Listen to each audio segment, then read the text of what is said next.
It reminds me, Trump reminds me a little bit of these guys in the Renaissance who would get rich by doing horrible things to people.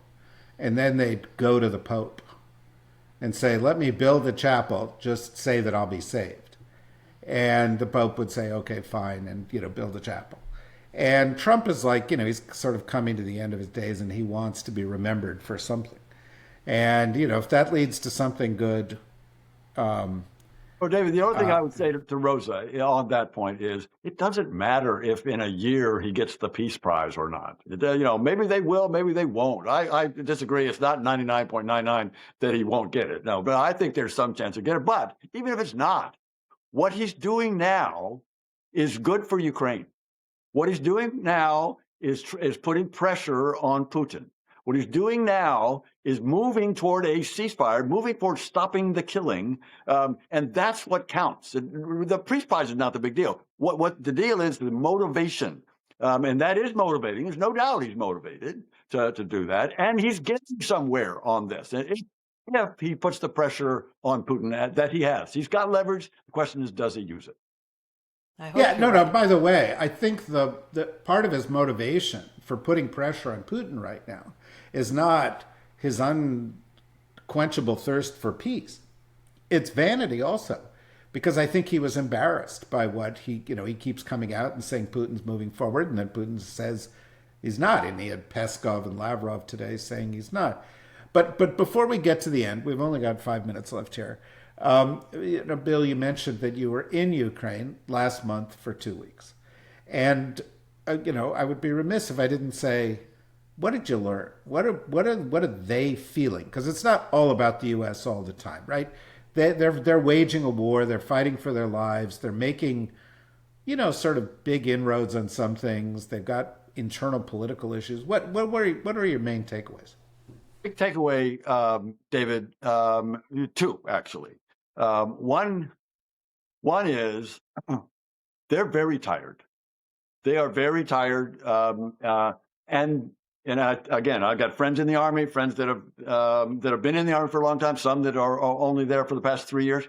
They're tired. They've been on the line for all that time. They are tired, but there is no among the military. There is no sense that they are going to give up, stop, flag.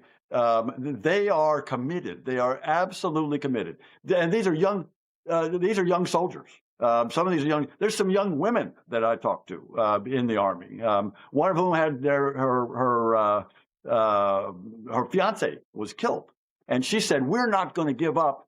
If we give up any territory, that's a betrayal of my fiance." They are determined. Now, not everybody, sure. I mean, you can talk to Ukrainians who will say, "No, let's just give," but they are way in a small minority. So that's number one. They're determined. They're going to continue to push this. The second thing is the Europeans. The Ukrainians see the Europeans as stepping up. They are stepping up on these Russian frozen assets. We've already talked about they committed to 5% of GDP for defense. That's a lot of money. Over time, I take your point. That's a lot of money. It takes time to make that change. But they're there. And the other thing that we've already talked about the other thing I take away from that visit is the recognition that the Ukrainians and the Europeans are going to have to eventually do this on their own. They're going to have to build up the capability, the leadership, the military defense, industrial base. They're going to have to do it themselves, and they are stepping up to do that. That encouraged me on the way up. Well, presumably that encourages you too, right, Rosa? It does encourage me. Yes, David, it does. In fact, no, I do think that, as I've argued before, the Trump's biggest success and his biggest failure are sort of the same thing. That his irresponsible and erratic foreign policy has pushed slash forced U.S. allies to step up a bit. And that's probably in the long term, it's painful, but it is probably a good thing. And certainly in the long term, maybe even in the short term. So the sort of over-reliance on the United States has not been great for much of the rest of the world. And for better or for worse, our abandonment of the field is creating new openings and a new prod for others to assume greater leadership and greater responsibility. You know, Bill, I've always known you to be a man of great integrity and one of the real good guys out there. But you know, today you're a miracle worker, because Rosa never ends with even a glimmer